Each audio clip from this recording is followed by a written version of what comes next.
Each man must do his bit.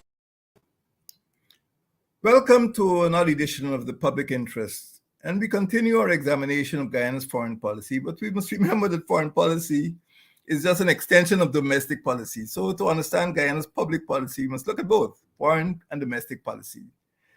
This year is the 50th anniversary of Guyana-Cuba diplomatic relations, and it is fitting perhaps that we should examine the Cuban connection. Those of you who have gone onto the campus of the University of Guyana at Durkheim would notice that just south of the library there is a monument. It's highly symbolic because that monument, even though it is located in an obscure place, commemorates the friendship or perhaps the fact that Guyana and Cuba were united not only in life but also in death, because in October 1976, 11 Guyanese were blown out of the sky off the coast of Barbados. The Cuban airline picked up the Guyanese and passengers at Temeri. They then went to Piarco in Trinidad. They went to what was then Sewell Airport in Barbados, on the way to Trinidad, on the way to Jamaica, and then to Havana. But as they took off from Barbados, they were blown out of the sky. 73 people were killed in 1976. It was the worst, I think, airline terrorist attack up to that time. And it is symbolic that these Guyanese were going from Georgetown to Trinidad to Barbados to Jamaica and to Havana. And when you realize that 4 years before, in 1972, it was those same four countries, English-speaking countries, Guyana, Barbados, Trinidad, and Jamaica, which declared, or broke the isolation of Cuba to establish diplomatic relations before many of the Latin countries had established re-established diplomatic relations with Cuba. 4 English-speaking countries, and the Cuban airline in October 1976 used to do the route between those 4 countries. So it's very symbolic. It's therefore important when you think of the Cubana disaster. All that was a long time ago. Maybe some of you were not yet born. The fact is, Guyana decided to plunge into relations with Cuba 50 years ago. And what made Guyana do that? What motivated Guyana to establish diplomatic relations with Cuba at that time? To understand it, if you understood Cuban history, if you understood the relations between Cuba and the United States, you would wonder if Guyana was being reckless, because there's nothing more electrifying in hemispheric relations than relations between Cuba and the United States of America. In terms of bilateral international relations, it's impossible to study Western Hemisphere relations without looking at what happened between Cuba and the United States. And when you understand the Cuban struggle for independence and what you may call Cubanidad, the Cubanness of their struggle, you understand better. I'm not saying one side is right or one side is wrong, but Cuba started to fight for its independence against Spain in 1868. And it was in 1898, 30 years later, that United States declared war against Spain. And as a result of that war, not only was it meant to, I suppose, aid Cuban independence, but America ended up with Puerto Rico and Philippines as well. So you could see it was not a war to liberate. And after that war ended in 1898 and the Cubans expected independence, there was something called the Platt Amendment. And under that Platt Amendment, Cuban independence was severely compromised or restricted. And as you know, up to the present time, United States is still in possession of Guantanamo. Of course, Guantanamo has become notorious for all sorts of reasons. But Uh, Cubans never really forgive the United States for taking possession of Guantanamo. And after that period of warfare in which Cuba fought for its independence, and there was a period of dictatorship in which uh, the Cubans fought against the dictatorship, and eventually there was a revolution led by Fidel Castro and his companions from Sierra Maestra.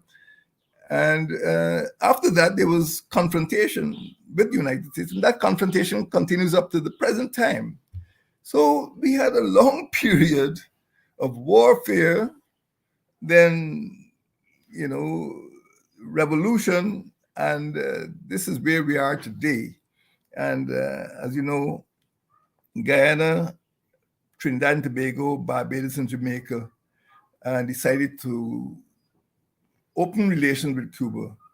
But it was quite clear that America supported the Batista dictatorship, which was overthrown by Fidel Castro.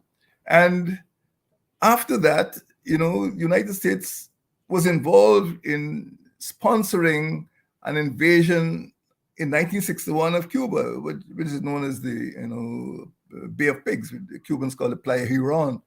After that, there was the Cuban Missile Crisis, which is probably the single most serious confrontation between the big powers, United States and USSR. In the world up to that time, people felt they were on the brink of nuclear war. And eventually, the Soviet Union withdrew their missiles, but that was a major confrontation in 1962. And after that, Cuba got involved in sending troops to Africa to participate in the liberation of Southern Africa, particularly Angola. And Guyana also got itself involved in that conflict by providing transshipment facilities at Temeri International Airport for Cuban planes to transit on the way to Africa. And as you know, in 1983, the Commonwealth country, the English-speaking Commonwealth country of Grenada, was invaded by the United States. And again, the pretext was the presence of Cubans on that island. Of course, the Cubans were construction workers building the airport at Point Saline. And that was another area of confrontation. I'm trying to paint the picture to you as Guyanese here at home and in the diaspora, that the relation between Cuba and United States were well known. What then could have motivated Guyana to establish such strong diplomatic relations with a country which was known to be in confrontation with the United States? It seemed reckless, and many other countries, small states, would have been reluctant to plunge as deeply into relationship with Cuba as Guyana did. And up to now, Guyana still maintains very strong relations with Cuba.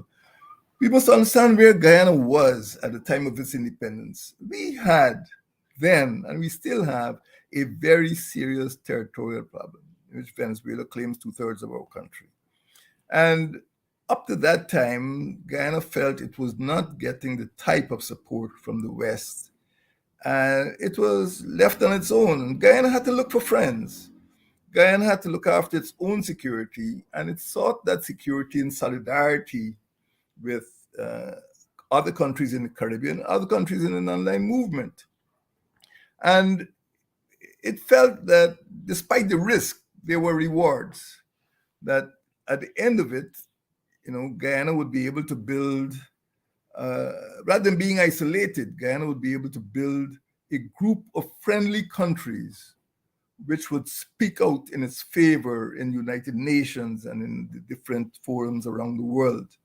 And Cuba was such a country. We were concerned about the danger of external aggression. And my friends, please remember that in 1969, as a result of Venezuelan involvement, if not instigation. An attempt was made for the entire Rupununi, almost a quarter of our territory, to secede, to establish this independent Rupununi Republic. So Guyana, as of 1970, felt threatened externally by Venezuela and internally by the danger of insurrection. And more or less, Guyana was left alone. And Guyana sought friends in order to maybe get greater support for its territorial integrity and also for its national development. So in 1970, when we became a republic, there was a pivot. And that pivot took us away from the West towards the East. And by that time, Cuba was part of what is called Eastern Bloc, although it was in the Western Hemisphere. Cuba had established very strong relations with the USSR, and it was regarded as being a communist state. Well, it never pretended not to be communist. It is run now by the Communist Party of Cuba. So Guyana, by establishing strong diplomatic relations with Cuba in 1972, more or less declared that it was, in favor of socialism, in favor of non-alignment, in favor of something which was perceived to be anti-Western, if you want to put it like that, anti-American, although Guyana never claimed to be anti-American. So this is what happened. Guyana established strong diplomatic relations with Cuba, which was strongly opposed to what it felt the United States stood for. And that gave Guyana's international relations and foreign policy a certain complexion.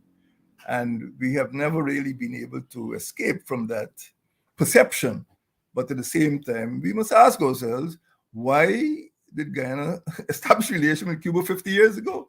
And why has Guyana maintained relations with Cuba up to the present time? And are those relationships, is that policy beneficial to Guyana, or is it harmful? Does it help or does it harm? And this is what we need to examine as Guyanese citizens, not only what is taking place in Guyana on the streets and in the National Assembly, but whether our internal policies or domestic policies are reflected in those external relations, that foreign policy. We have a situation in which Guyana was critical or pivotal in establishing the Caribbean community again in 1976. And this is because it felt that it needed to break out of this cocoon of isolation and create a community. And I would like to go beyond the expression community and say Guyana wanted to create a zone of peace in which it would be able to pursue its development objectives, surrounded by friendly countries, not by hostile countries, by friendly countries, to go about its trade, to go about its normal relations like any country would expect to do. And the question of territorial security and economic development were the priorities at the time of independence. And that is why, Guyana, along with Barbados, Jamaica, and Trinidad and Tobago, actually broke out of the Western isolation of Cuba and established diplomatic relations. And up to now, CARICOM celebrates on the 8th of December something called CARICOM Cuba Day. Many Guyanese may not know that there is something called CARICOM Cuba Day, and that is celebrated on the 8th of December, which commemorates the decision by those 4 independent CARICOM states to establish diplomatic relations with Cuba. Now, since that time, Cuba has strengthened its relations measurably with Guyana. Guyana-Cuba Mixed Commission was established. There were memoranda of cooperation Cuba, as you know, Cuba has got one of the largest sugar industries, and Guyana has received a lot of cooperation from Cuba. Cuba doesn't have many natural resources, and it depends very heavily on agriculture, and of course, sugar was preeminent. Culture. Sometimes we get tied up with the economy and industry. We don't realize how important culture was. But the National School of Dance, the National Dance Company, were established with the assistance of Cuba. In education, some Guyanese would remember being taught by Cubans at university. And of course, in health, particularly public health, there are over maybe 900 Guyanese who have been trained as medical doctors in Cuba. And of course, sport, particularly boxing. Many Cuban instructors came down and helped to develop Guyanese sport. And there have been agreements for scholarship, not only in health, but also in engineering and in other fields, fishing, for example. We've had agreements for the abolition of visas, agreements for the countering of narcotics and money laundering. So it is not a military alliance, it is a multilateral in terms of the complexity of issues which are covered in a variety of agreements over the last 50 years. Did the relationship between Guyana and Cuba help to transform Guyana in any way? Was the change meaningful? I think when you look at the public health system, I would say the relationship was transformative. Guyana has sent, hundreds of students to Cuba to be trained as doctors. Many Guyanese have received, medical treatment, including me, of course, in Cuba. And we have now a very large number of doctors, perhaps more than ever before in our history. Right now, maybe this year, 2022, there'll be another 148 or so medical students in Cuba. So the average Guyanese, as I said earlier, is more likely to run into a Cuban doctor or a Cuban trained doctor in any medical institution in Guyana. And many Cuban doctors, having served the contracts with their own government, have chosen to remain in Guyana. And many clinics are manned by Cubans. Some private hospitals are manned by Cubans. Cubans established the National Ophthalmology Center in Port Morant in Region 6. And I will say that over the years, over 4,500 Cuban doctors have served in Guyana. They have been able to bring a great measure of stability to Guyana's public health system, and they're still making such a contribution to Guyana. So, particularly in the field of public health, they haven't been involved in road construction and so on, but public health, I think they've put Guyana is now in a better place because of Cuban cooperation and assistance.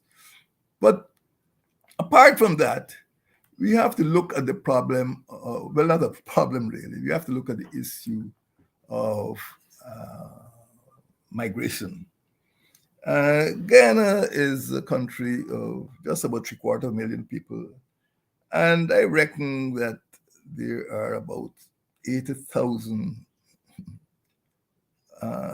Brazilians, Cubans, and Venezuelans in Guyana now. That is the size of migration. In 2015, when I entered office, I anticipated that migration would be one of the serious challenges of our government. And I established something called the Department of Citizenship. When you're dealing with 80,000 foreigners, this is not just a job for the immigration department. You're talking about the complexity of migration, particularly in an era of transnational crime, when there is narco trafficking, uh, gun running, uh, and people smuggling. And this has been a big concern. So our Department of Citizenship, which has now been abolished by the present administration, uh, was able to report that in 2018 alone, 22,000 Cubans visited Guyana. Now we know very well that many of the Cubans came shopping. Guyana went through that in the 1980s and in the 1990s, and right now a lot of Cubans come with these suitcases um, to shop, particularly for clothing, and they go back home. Most of them do not stay. Right now, there are about 9,000 living in Guyana. Many of them have settled. They've become Guyanese citizens, they've intermarried, and they're part of Guyanese society. In the world today, we have to learn to live with migration. Many Guyanese, of course, Africans, Indians, Chinese, Portuguese, are descendants of migrants. So migration in itself is not a bad thing. Migration, is something that is to be managed. It brings in skills and it contributes to development. And of course, with a population of only 750,000 people, Guyana needs a larger population to develop. And I can tell you this, the Cuban education system, the public education system is such that the Cubans who come here are likely to be well educated and well qualified. And they can bring skills. I'm not, rooting for Cubans, but what I'm saying is that as far as migration is concerned, this is something that needs to be managed. Cubans are concerned as well. They don't want to be accused of people trafficking. They want to ensure that their citizens, wherever they are given proper representation. And we've had some scenes, as you know, some Haitians were expelled, sometimes Cubans are expelled. But we are now in a situation in which, in the context of Guyana-Cuba relations, we need to move our key ministries, particularly foreign affairs, legal affairs, and home affairs, to the standard in which they accept that migration is not going to go away. This is not a sudden flash in the pan. Migration is here to stay. And along with the Chinese migrants, you can see the population of Guyana growing over the next decade or so. And Cuban migration is particularly important in the context of the relationships that we've established with Cuba over the last 50 years. So let us look at what we have to do. We have to pursue a realistic foreign policy in which we understand the domestic needs and the relationship that has existed between Cuba and Guyana, or developed between Cuba and Guyana over the last 50 years. So it is something to be managed. And what I would say is that generally speaking, the relationships have been cordial, not hostile, not confrontational, not conflictual, but the relations have been cordial. And we have both benefited. I think that Guyana needs to continue to work to build up its expertise in the field of agriculture. Sugar is particularly problematic. And sugar industry has been shrinking, and quite frankly, in other countries of the world, people are moving away from cane sugar and moving to other forms of sweeteners. But we need to manage. I'm not saying we are exiting, because in my own administration tried to preserve and protect the sugar industry and make it more economical. And of course, those problems persist under the present administration. But we didn't try to shut it down. We tried to protect it, and Cubans can help us in that regard. In terms of medical, the public health system, we're now in the middle of a pandemic, and it is quite clear that Guyana could do with some assistance, and Cuba has, immense, research facilities, and Cuba has been producing its own pharmaceuticals for years. And it is making pharmaceuticals to counter the COVID. And again, we can benefit from Cuba's research, Cuba's pharmaceuticals, and Cuba's medical experience. Not just a matter of sending doctors, but it's a matter of looking at public health in a holistic way to ensure that we have, proper eye care, which is important, and also protection against the COVID pandemic. We can also look in terms of the education system, in which the Cubans have helped. They've actually established a school for persons who are challenged with disabilities. And again, this is one of the concrete benefits of the relationship with Cuba. And I would say generally, in terms of our solidarity with the Caribbean, Cuba is a part of the Caribbean. And if we are to have proper Caribbean integration, if we are to have meaningful Caribbean integration, we can't leave out Cuba, we can't leave out Dominican Republic, we can't leave out Haiti, we can't leave out, the other, the French and the Dutch Caribbean. So Cuba is part of our experience. And when you look at what it has gone through, since its own struggle for independence in 1868, you'll see that there actually is no hostility or no difference between what Guyana has had to go through as well. So all in all, my friends, let us look at what has happened over the last 50 years in Guyana-Cuba relation, that Guyana-Cuba connection. We're now a mature state, and we could decide what is good for Guyana and what benefits there are. We must always protect our national interests. There's no sellout. Cubans are not taking over. Cubans are here in their national interests as well. And it is in their interest to have friends. And this was proven since 1972, because I think without our involvement and maybe our initiative at that time, it would be more difficult for Cuba to be accepted in the Western Hemisphere. And we played a role, and I think Cuba appreciates the role that we played. Right now, Cuba is playing a role in Guyana's battle against the public health challenges, particularly the COVID pandemic. So, my friends, all in all, I think we need to consider what measures need to be taken at the level of government and the people level, because people, I'm telling you, there, people are getting together, and the question is whether our government could put those relationships on a sound legal footing.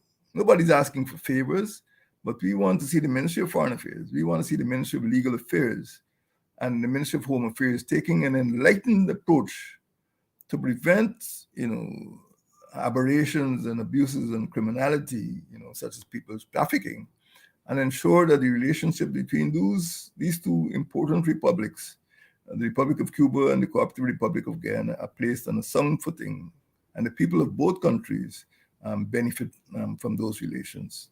Thank you very much.